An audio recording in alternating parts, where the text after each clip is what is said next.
Now, one of the problems with making a cross-grain cut like this is that the end grain normally will tear out because it hasn't been supported by something. It's real easy to fix that, and I'll show you a little trick that we use in the shop, and that is to replace the standard miter gauge with one of these backer blocks. And because this wood edge will now be supported, you'll see that the cut turns out much cleaner here.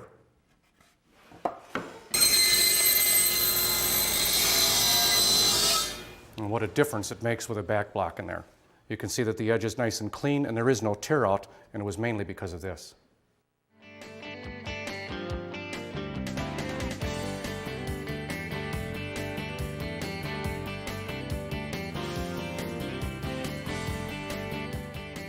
Tear out is a very unsightly problem and usually results in fibers being literally torn from the surface of the wood as opposed to being cleanly cut. Now, it happens more often on end grain, as you see here, as opposed to the long grain or the ripping cuts. The problem is particularly evident on plywood, and you can see here the very thin veneer on the top of that board has been literally torn from that surface. Let me show you a technique that you can use with a little bit of tape to make a splinter-free cut even with a blade that's not as sharp. So the first thing we're going to do is take a piece of tape. This would be on the bottom edge where you would normally have a little bit of tear out, and we're going to put a piece of tape right down that potential cut line. We're going to invert this board, so now the cut line's on the bottom. You would normally expect to see a little tear out.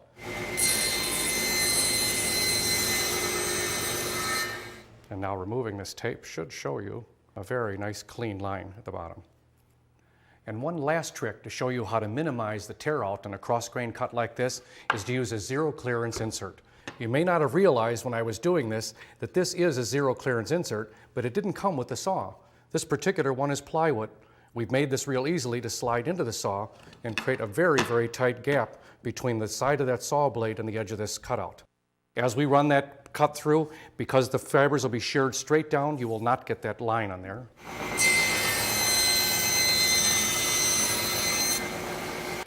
You can see that that face-up cut now left no torn fibers, and using a zero clearance insert eliminated the torn fibers on the bottom. The actual cutout that goes in this saw is a steel one like this. And you'll notice with the steel one, the opening is much larger, allowing a lot more potential for tear out between the side of this blade and that opening. Here's a tip to help you quickly and accurately set the height of your table saw blade. You can gather up scraps of plywood or other stock in the common thicknesses you normally use, and then cut them into uniform squares. Label each one of these for reference. And now just drill a hole in them and hang them off a peg next to your table saw. When using a jigsaw, we want to put the good side down. In this particular jigsaw, we have an orbital action. This one is set at 3, it's got a scale from 1 to 3, and at 3, the orbital action is very aggressive. It's usually meant to cut bigger woods faster, but it leaves a very rough cut. In this case, we want to turn this down to 1. That will give us a much straighter action and a much smoother cut. And I've put a line on here already, and we're going to follow that line and show you what this cut looks like.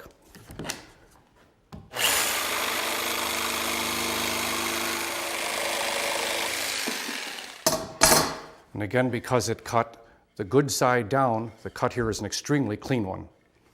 On the opposite side, there is a bit of fray, which would take a little bit more sanding to get out. In summary, regardless of which tool you use, to get the cleanest cuts, make sure that the teeth of that blade cut down into the face of the material rather than cut up.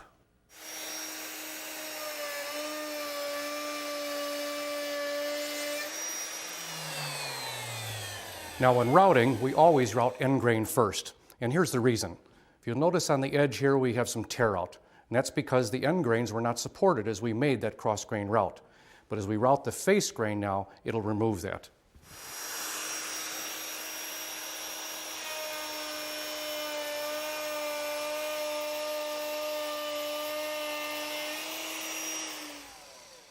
And you can see here now that the end grain is nice and clean because we went that way. When you're routing, always route counterclockwise with a hand router, starting with end grain and then going around that board. In a router table, you're turning the router upside down, so in that case, route clockwise, again, beginning with the end grain, then face grain, then end grain. That will eliminate these tear-out problems with end grain routing.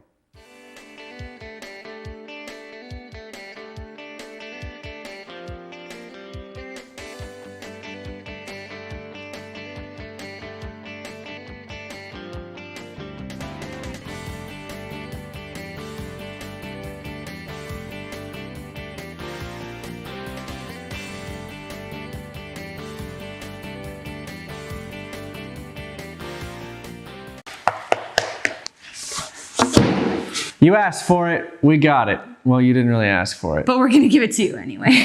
All right, how to kill your business, part 2. We had a really good response from that video, so we kept writing experiences and lessons that we learned that are just bad business practices for a woodworking business. So believe me, we've got some good tips. we got plenty of mistakes. So anyway, we're gonna just jump right in. Do we have any bonus tips today? I think we have a bonus tip today. I think we have a bonus tip. I'm gonna quit talking about what I'm gonna talk about and just talk about it. Let's go. It will kill your business if you do not have a consistent pricing structure.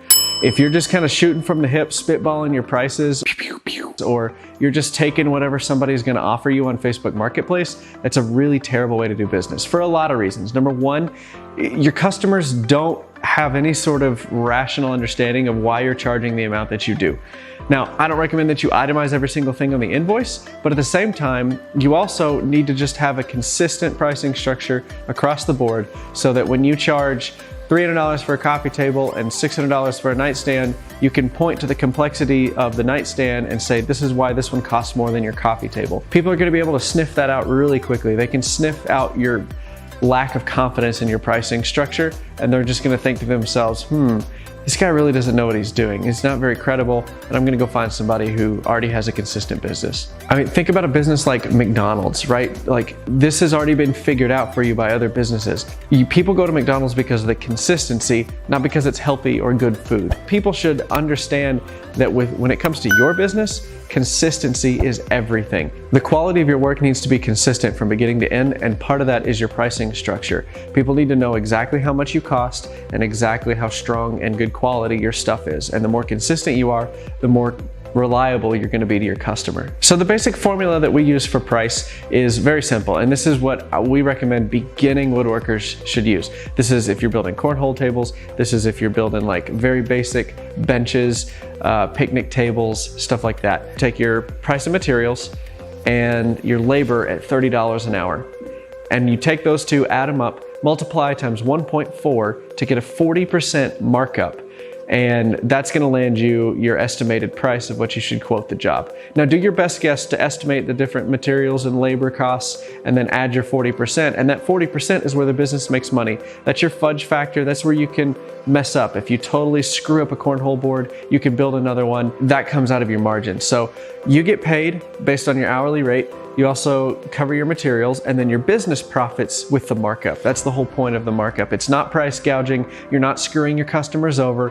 Don't feel bad about it. This is just how businesses work. This is how Nike sells $600 sneakers, Apple sells $1,000 iPhones. This is just how business is done, and you got to be comfortable with that. And again, this just comes with time, but have some sort of a consistent formula. That way your customers can kind of see, okay, I see why this costs that much and this costs something else. All right, so the second thing that will kill your business is perfectionism. First off, absolute perfectionism. It's impossible to attain. So your project is not going to be 100% perfect without a single flaw or a single indication that it was a handmade piece of furniture. The way we think of it is the 80-20 rule. Once you get to the point where you are spending 80% of your time on only 20% of that project, it's probably time to call it good enough, make it high enough quality to match what you do for your typical projects for all of your clients, but it's time to move on, because honestly, if you are spending 5 extra hours on, that one joint or getting one thing just right, the customer is not going to notice those 5 extra hours you put into perfecting that little itty bitty 20% of that one corner on your table. But what they will notice is the 5 extra hours in labor that you're charging them because you spent 5 extra hours when you didn't necessarily need to, or they wouldn't notice. Because think of it this way, handmade furniture is not perfect. It's handmade. It's not going to be your perfect IKEA furniture that came straight from the factory. It has character, and that's why people want handmade furniture. That's why they've come to get the craftsmanship. So we actually got almost this exact question or something relating to it in the stud stack the other day. They were just asking, hey, I want to perfect this. Should I go longer and perfect it, or should I just leave it how it is?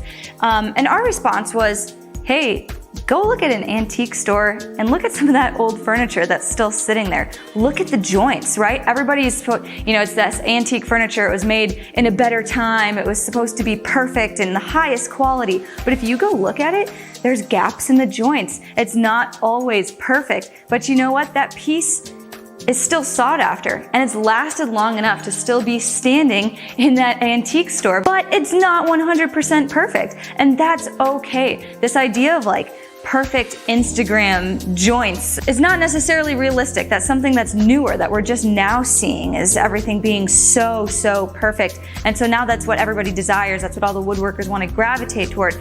But honestly, that's not necessarily what your customers are paying for. If they want it to be absolutely perfect and your joints to be ideal and look just like the thing they saw on Instagram, well, then you gotta let them know that's gonna take me some time and that's gonna be factored into the cost. But if they don't specifically say that to you, that's something they're not really thinking about going into the overall labor costs. So another way you can think of this is, imagine your first day on the job at like a regular job, not a woodworking job. So let's say you write invoices for a company. That's your main job.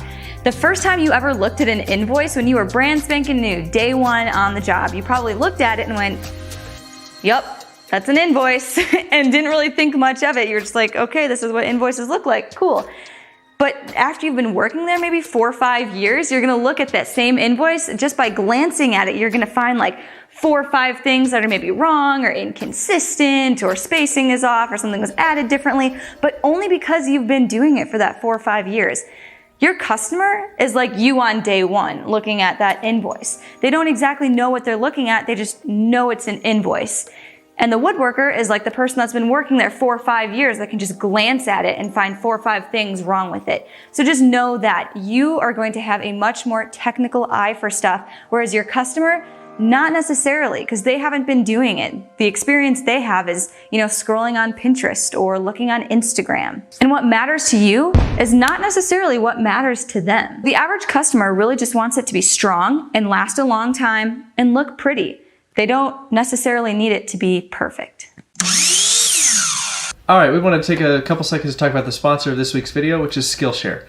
Skillshare is an online learning community with thousands of classes covering dozens of creative and entrepreneurial skills. Explore classes in everything from photography and creative writing to marketing, productivity, and more. Premium membership gives you an unlimited access to high-quality classes from experts working in their fields to help you gain new skills and live your best life. Skillshare is also incredibly affordable. An annual subscription is less than $10 a month. So I recently found a class that was all on interior design in Skillshare, and I absolutely love interior design. That is like what I live for. I love tying a room together and making it all have one feel. And that's entirely what this class was about. They talked about color, they talked about shape, shadows, everything like that. And it went down into the details to help you be able to do it more easily. I know for some people it's a nightmare having to decorate their entire house. They don't know where to start. So I would highly recommend that course. But like we said, Skillshare has a ton of stuff like that. They help you make difficult things easy, essentially. And if you click the link in the description or you go to this website right here, you'll be able to get 2 months of Skillshare Premium for free. We've been using this product for years, so we really think you'll like it. What is this, number 3? All right, so number 3 is dealing with suboptimal tools. I see so many people terrified to make a big tool purchase. I'm talking to myself too. We learned this lesson the hard way. Our beloved track saw that we love so much, we spent way too much time being worried about the $500 price tag, and then literally the first project we use it on, it paid for itself. It's incredible how much rationalization we will do to try to get out of buying a new tool, because I know if we all went crazy and we didn't keep track of ourselves, we'd buy every single tool at the hardware store and we'd have no self-control. In your business, you can't treat it like you do your personal finance. Businesses, you have to focus on the money coming in, not the money going out. So if there's a tool that's gonna do things quicker, faster, easier for you, you need to upgrade it. I was just talking to a guy on Instagram who was talking about upgrading his miter saw. They've got the one from Harbor Freight, which is fine. If you're just starting out, you're just getting into woodworking, that's fine, just buy the cheap one. But they were at the point now where it's like, hey, we need to upgrade to a better tool. And I said, go for it. It's another reason we recommend having separate bank accounts. So it's business money. It's not emotionally tied to your paycheck. It's money that's already been earned by the business, and you can spend it without feeling as guilty as you would if you were spending it out of your own pocket. So yeah, buy the tools that you need, upgrade when you need to, and focus on the money coming in instead of the money coming out. Because if all it takes is 1 or 2 extra sales, to pay for a tool, the amount of time the tool is going to save you, you can go close 1 or 2 more deals to make the tool pay for itself. Spend more time closing deals and less time dealing with crappier tools that don't do the job you need them to do. All right, number 4. This one is gonna be doing everything yourself. So a lot of times makers do like to do everything themselves. Sometimes it's a pride thing where you're like, I got this, I can build and do contracts and do my own taxes. It'll be great. But honestly, if you are building your business right from the beginning and your one goal is to just grow, you wanna grow and grow and grow, then you should be getting too busy to do everything by yourself after a certain point.